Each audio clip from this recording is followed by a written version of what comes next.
Ayan. Ready na yung ating for macaroni salad. Ayan. Nakagawa na rin ako ng sauce, guys. So, buhos na natin yung sauce dito. Ayan.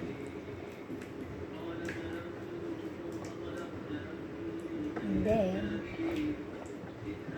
para sabay-sabay na siyang mahalo, guys. Ilagay na rin natin ang ating macaroni.